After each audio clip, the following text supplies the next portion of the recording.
video pak. Ông không phải kerja. Agar gaya.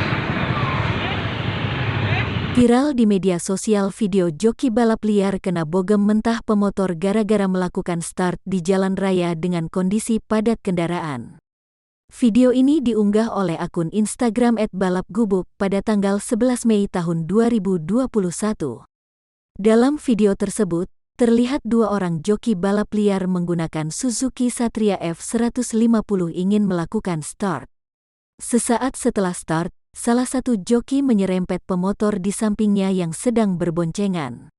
Setelah itu, pemotor tersebut berhenti dan langsung menghampiri seorang joki balap liar yang menggunakan Satria F150 berwarna hitam. Ternyata dua orang pemotor yang berboncengan tersebut sedang membawa dua orang balita di atas sepeda motornya. Makanya, pemotor tersebut tidak terima saat aksi pembalap liar tersebut menyerempet motornya.